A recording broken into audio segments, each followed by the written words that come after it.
नमस्कार। कक्षा 10 संस्कृत संबोधिनी का चतुर्थः पाठ है अमृत वचनानि। तो इसकी व्याख्या हो गई थी। प्रश्नाभ्यास देखते हैं आज। तो अभ्यास प्रश्नाः। पहला प्रश्न है एक पदेन उत्तरत। एक पद में प्रश्नों का उत्तर देना है। क है क्षण त्यागे किम न प्राप्यते। उत्तर है विद्याम। ख है यज्ञात किम भवति। उत्तर है कर्मम। गौ अपंडितानां भूषणम किम। तो मौनम। घौ है सभायां के भवेयुः। उत्तर है वृद्धाः। प्रश्न संख्या 2 देखते हैं। पूर्ण वाक्य में हमारे प्रश्न हैं। तो पूर्ण वाक्येन उत्तरत। पूरे वाक्य में प्रश्नों का उत्तर देना है। क प्रश्न है विदुषा महान प्रयत्नो कदा कार्यः। उत्तर है विदुषा महान प्रयत्नो आत्मश्रेयसी कार्यः। यहीं पे उत्तर लिखा है डैश करके। ख है कीदृशः गृहस्थाश्रमः धन्यः। उत्तर है सानंदम सदनम सुतास्य सुधीयः कांता प्रिया लापिनी सेवारताः सेवकाः आतिथ्यम सुरपूजनम प्रतिदिनम धन्यः गृहस्थाश्रमः। ऐसा गृहस्थाश्रम धन्य है। गौ है विद्याम अर्थम च कथम चिंतयेत। इसका उत्तर है विद्याम अर्थम च कणसश्चैवं चिंतयेत। प्रश्न संख्या 3 देखते हैं अब।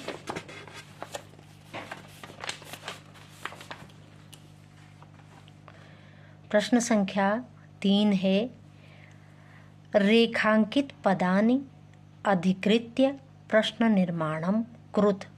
रेखांकित पदों से प्रश्नों का निर्माण करें। क है संदीप्ते भवने कूपस्य खननम व्यर्थम भवति।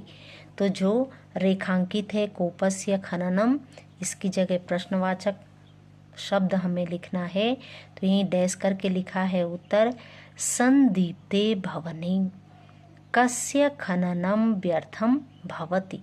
कस्य को भी आप अंडरलाइन करेंगे। ख है गृहस्थाश्रमे सेवारताः सेवकाः भवेयुः। इसका है गृहस्थाश्रमे कः सेवकाः भवेयुः। गौ है वृद्धाः ये धर्मम वदन्ति। इसका है के ये धर्मम वदन्ति। घौ है कांता प्रिया लापिनी। इसका है कः प्रिया लापिनी। प्रश्न संख्या 4 है निर्देशानुसारम उत्तरत। निर्देश के अनुसार प्रश्नों का उत्तर देना है। पहला प्रश्न है भवति यानी कि भू धातोः लट् लकारे उत्तम पुरुष एक वचन रूपाणि लिखत। यानी कि भू धातु का अर्थ होता है होना। तो इसका लट लकार का मतलब है वर्तमान काल। और उत्तम पुरुष के एक वचन रूपाणि, सिर्फ हमने एक वचन के रूप को लिखना है। तो यहाँ पे मैंने एक वचन, द्विवचन और बहुवचन तीनों वचनों में लिखा है। तो उत्तम पुरुष में होगा इसका भवामि, ये एक वचन है। भवावह भवामः, तो ये तीनों वचनों में आ गया है। ख है सेवकाः स्त्रीलिंगे परिवर्तयत। सेवकाः शब्द को स्त्रीलिंग में परिवर्तित करना है। तो इसका होगा सेविकाः। गौ है अपंडितानां विभक्ति वचनम निर्धारयत। अपंडितानां शब्द में विभक्ति और वचन को निर्धारित करना है। तो इसमें है षष्ठी विभक्ति और बहुवचन। घौ है चिंतयेत बहुवचने परिवर्तयत। चिंतयेत शब्द को बहुवचन में परिवर्तित करता है। तो इसका है बहुवचन चिंतयेयुः। इसका अर्थ है वे सोचें बहुवचन में। अगला है प्रश्न संख्या 5 है संधि विच्छेदम कुरुत। संधि विच्छेद हमको करना है। पहला शब्द है यावच्चेंद्रिय, दूसरा है प्रत्युद्यमे, तीसरा है प्रियालापनी, चौथा है चा अभिरुचिः और पांचवा है नासौ। तो ये यहीं पे मैंने संधि विच्छेद किए हैं। पहला जो शब्द है यावच्चेंद्रिय, इसका संधि विच्छेद है यावत धन इंद्रिय। दूसरा है प्रत्युद्यमे, इसका है प्रतिधन उद्यमे। तीसरा है प्रियालापनी, इसका विच्छेद है प्रियधन आलापनी। चौथा है चा अभिरुचिः, इसका है चौधन अभिरुचिः।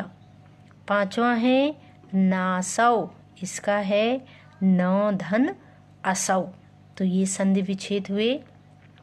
प्रश्न संख्या 6, प्रश्न संख्या 6 में है कि निम्नांकित शब्दानां वाक्य वाक्येषु प्रयोगम कुरुत। निम्नांकित शब्दों का वाक्यों में प्रयोग कीजिए। एक उदाहरण यहाँ दिया है यथा, जैसे मम राजीव मम मित्रम। मम से दिया है कि राजीव मेरा मित्र है, तो ऐसे ही हमें भी इनसे बनाने हैं। पहला शब्द है सा। सा स्त्रीलिंग का है, तो सा से यहीं पे वाक्य प्रयोग किया गया है। सा बाला अस्ति, वह बालिका है। दूसरा है यावत। यावत का अर्थ होता है जब तक। इसका है यावत का यावत सूर्यः उदयति तावत अहम उत्तिष्ठामि, यानी कि जब सूर्य क्या होता है, उदय होता है, तावत तब, अहम मैं, उत्तिष्ठामि उठता हूँ। तीसरा है मौनम। मौनम से है मौनम, इससे है साधुः मौनम धारयति। साधु मौन को क्या करता है, धारण करता है। अगला है गृहे। गृहे से है बालकाः गृहे क्रीडन्ति, बालक घर में क्रीडन्ति खेलते हैं। अगला है यत्र। यत्र का अर्थ होता है यहाँ, तो यत्र धूमम अस्ति, यत्र का अर्थ होता है जहाँ। यत्र धूमम अस्ति, जहाँ धूमम धुआं है। तो ये इन शब्दों से वाक्य प्रयोग हुए। प्रश्न संख्या 7 है अधोलिखितानां संज्ञापदानां साहाय्येन वाक्यानि रचयत। अधोलिखित संज्ञा पदों की सहायता से वाक्यानि रचयत, वाक्यों की रचना करनी है। पहला है धनम, दूसरा है पुस्तकालय और तीसरा है सेवका। सबसे पहले है धनम, तो धनम से यहीं पे मैंने लिखा है धनम सुखम ददाति, धन सुख ददाति देता है। दूसरा है पुस्तकालय, यहीं पे है सह पुस्तकालयः गच्छति, वह पुस्तकालय जाता है। तीसरा है सेवकः, सेवकः स्वामी भक्तः भवति, सेवक क्या होता है, स्वामी भक्त होता है। तो ये प्रश्न संख्या भी पूरी हुई। तो चतुर्थ पाठ के ये शब्द वो प्रश्न अभ्यास पूरे हुए। तो इसी वीडियो के साथ धन्यवाद आपको। तो प्लीज़ इस वीडियो को आप ज़्यादा से ज़्यादा देखें और ज़रूर इस चैनल को सब्सक्राइब कीजिए। धन्यवाद।